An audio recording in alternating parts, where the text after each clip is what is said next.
So once the patient is suspected of having TIA, and we did the CT scan and MRI, and it have excluded the bleed.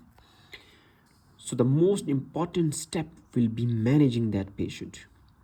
So whether if it was due to cardioembolic or non-cardioembolic, means the patient developed this TIA was due to the heart problem or not due to the cardiac problem. So let's suppose if it was not due to cardiac problem, then you need to start the antiplatelet therapy. You need to give the loading dose of 300 mg stat and maintenance dose of 75 to 100 mg daily. But if he is a high risk for TIA, or he have developed, you have saw minor stroke in the MRI brain imaging, then you need to give dual antiplatelet therapy. You need to remember this part, and it's for short term. First you have to load aspirin and clopidogrel, and then you have to start for 21 days maintenance dose of both, and then after 21 days then you need to give a single agent. But this you should remember if it's for high risk TIA and minor strokes.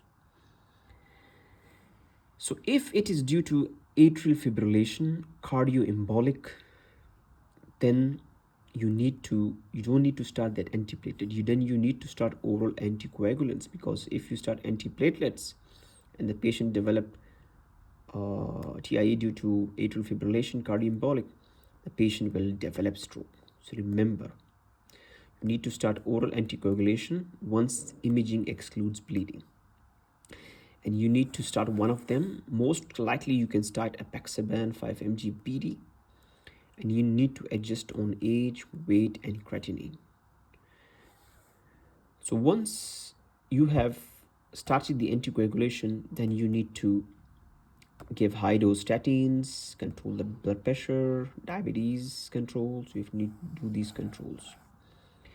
And if it was not due to atrial fibrillation, carotid stenosis, likely if you need to do carotid Doppler. That's most important, which you might have done, and it shows stenosis with sign and symptoms. Then you need to do carotid endarterectomy, but it's mostly 2 weeks later. And if it is a young patient who developed this TIA, remember their causes are different. So you need to search for the vasculitis screening, you need to search for the patent foramen ovale evaluation, and thrombophilia screen. That's most important part.